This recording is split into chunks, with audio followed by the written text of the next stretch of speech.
আমি আজ আপনাদের পটল চিংড়ি বানিয়ে দেখাবো। পটল চিংড়ি বানানোর জন্য আমি পটলগুলোকে এরকম দুভাগ করে কেটে নিয়েছি, আর নিয়েছি একটা বড় সাইজের আলু, এরকম করে কেটে নিয়েছি। আর এখানে নিয়েছি 250 গ্রাম চিংড়ি মাছ, আর এখানে নিয়েছি পেঁয়াজ, আদা, রসুন, টমেটো, কাঁচা লঙ্কা সব একসাথে পেস্ট বানিয়ে নিয়েছি। আর ফোড়নের জন্য নিয়েছি গোটা জিরে, একটা ছোট তেজপাতা, একটা শুকনো লঙ্কা আর গোটা গরম মশলা। গ্যাসে একটা কড়াই বসিয়ে দিয়েছি, কড়াইটা গরম হয়ে গেছে। দেব সরষের তেল।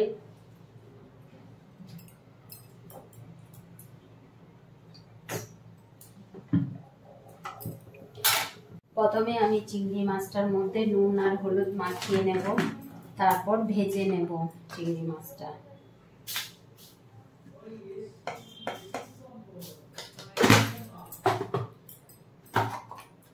নুন আর হলুদটা দিয়ে দিলাম বাটির মধ্যে।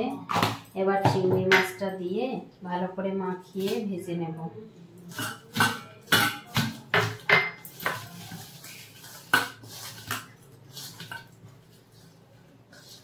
আমার মাখানো হয়ে গেছে নুন আর হলুদ। এবার চিংড়ি মাছটা ভেজে নিচ্ছি।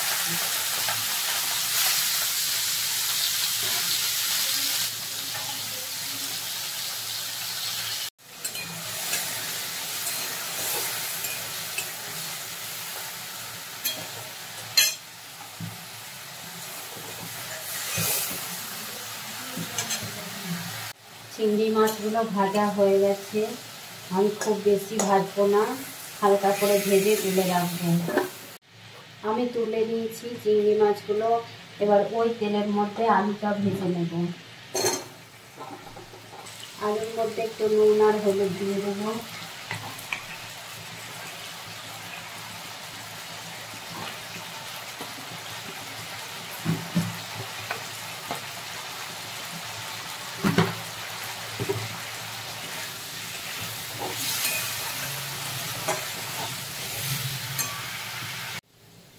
আলুগুলো ভাজা হয়ে গেছে, এবার আলুগুলো তুলে রাখবো। আবারও কড়াইতে দিয়ে দেবো সরষের তেল। এবার পটলগুলো দিয়ে ভেজে নেব।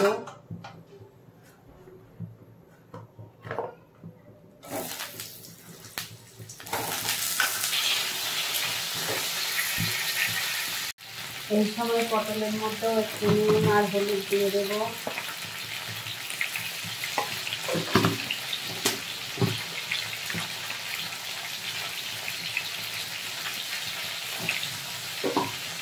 এবার একটু ভেজে নেব। পটলগুলো ভাজা হয়ে গেছে, এবার তুলে রাখবো। আবারও কড়াইতে দিয়ে দেব সরষের তেল।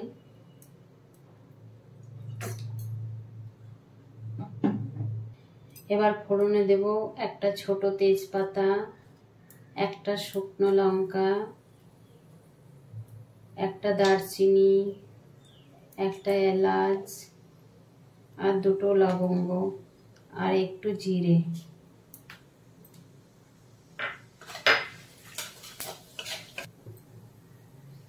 ফোড়নটা ভাজা হয়ে গেছে, খুব সুন্দর একটা সেন্ট বেরিয়েছে।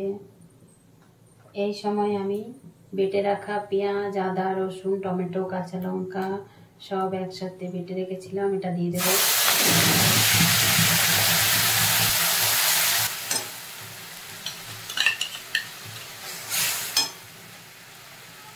গ্যাসটা কমিয়ে এবার ভালো করে ভেজে নেব। আমি ভেজে নিয়েছি, কালারটা চেঞ্জ হয়ে গেছে। এই সময় আমি নুন, হলুদ সব দিয়ে দেব। পরিমাণ মতো নুন দিয়ে দিলাম।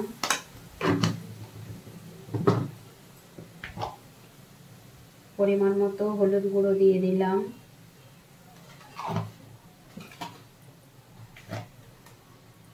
আর একটু কাশ্মীরি লঙ্কার গুঁড়ো দেব। আর দিলাম ধনে গুঁড়ো, জিরে গুঁড়ো।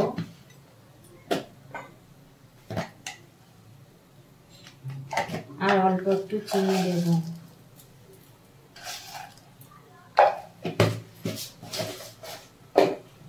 এবার ভালো করে আবার কষিয়ে নেব। গুঁড়ো মশলাগুলো দেওয়ার পরেও আমি ভেজে নিয়েছি। এবার আমি ভেজে রাখা পটল আর আলু এর মধ্যে দিয়ে দেব।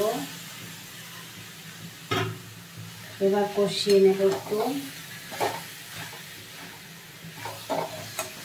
আমি কষিয়ে নিয়েছি। কষিয়ে নেওয়ার পরে যে বাটি ধোয়ার জলটা ছিল সেটা অল্প অল্প দিয়ে দিয়ে নামিয়ে নেব।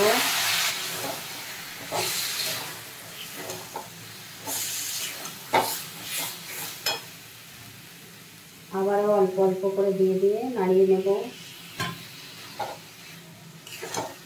এই সময় যতটা জল লাগবে আমি এবার দিয়ে দেব।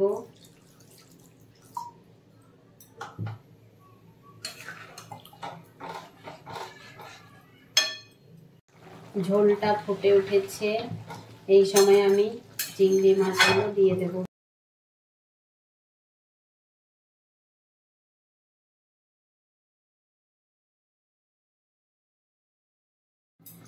আমি একটু ঢাকা দিয়ে দিয়েছিলাম, এবার ঢাকাটা খুলে দেখে নেব।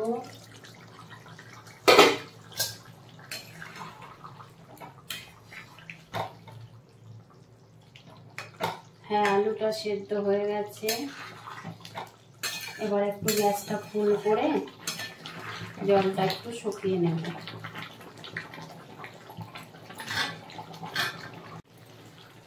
পটল চিংড়ি রেডি হয়ে গেছে। আমি এবার গ্যাসটা বন্ধ করে নামিয়ে নেব।